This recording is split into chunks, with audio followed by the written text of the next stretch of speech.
या भोकरदन तालुक्यामध्ये खरोखर हा नुसता राज्यात नाही आणि जिल्ह्यातला विजय नाहीये.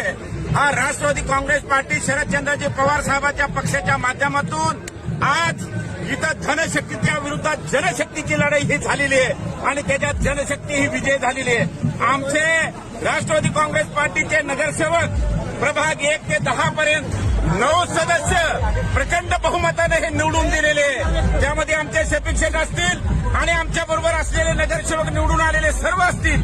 थोड्या मतानं काही हरलेले, नंतर इथं संबंधित जे म्हणत होते धनशक्तीचा विजय होईल, धनशक्तीचा विजय होईल, इथं धनशक्तीचा विजय झालेला नाहीये. केंद्रीय मंत्री रावसाहेब पाटील दानवे माजी केंद्रीय मंत्र्यांचा सफाया करण्याचं काम इथं त्यांना कधीच नगराध्यक्ष होऊ शकत नाही.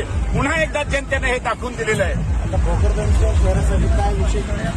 आता खरोखर निवडून येण्याच्यासाठी रात्रंदिवस 3 महिने आमच्या सर्व टीमनं रात्रंदिवस परिश्रम घेतले म्हणून हा विजय आम्हाला प्राप्त झालेला आहे.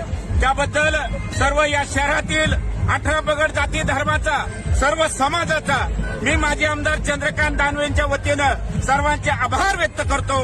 त्यांनी आमचा सेक्युलर विचाराचा नगराध्यक्ष ते म्हणत होते हिंदू मुस्लिमचं वातावरण करू आणि इथं मुस्लिम निवडून येणार नाही, पण आम्ही सर्वांना बरोबर घेतलं आणि प्रचंड मतानं 1900 मतानं इथं तुतारीचं बटन दाबून तुतारी ही विजय झालेली आहे. आता राहिला विकासाचा प्रश्न.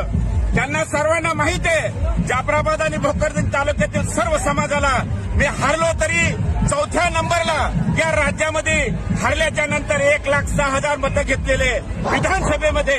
आता नगराध्यक्ष आमचा आणि 9 असे मिळून 10 सदस्य आमच्याकडे झालेले. मी तुम्हाला सांगू इच्छितो या राज्यामध्ये जे गोरगरीब जनतेचं मायबाप सरकार ज्याला आपण म्हणतो, या सरकारच्या माध्यमातून आदरणीय शरदचंद्रजी पवार साहेबांच्या माध्यमातून या तालुक्याला पैसे आणण्याचं काम करू. पिण्याचं पाणी, नाली, रस्ता, गटार हे स्वच्छ करण्याचं काम 100% केलं जाईल. हा शब्द मी माझ्या तालुक्यातल्या जनतेला देतो आणि पुन्हा एकदा या शहरातील सर्व जाती धर्माच्या लोकांना मनापासून शुभेच्छा देतो, त्यांना धन्यवाद देतो. असंच काम येणाऱ्या काळामध्ये तुम्ही करा. मी म्हटलं होतं भयमुक्त हे शहर करू. आज खरोखर हे भयमुक्त शहर झालेलं आहे. त्याबद्दल त्यांना पुन्हा एकदा धन्यवाद देतो आणि जे निवडून आले आमचे राष्ट्रवादी काँग्रेस पार्टी तुतारीचे त्यांना मनापासून शुभेच्छा देतो.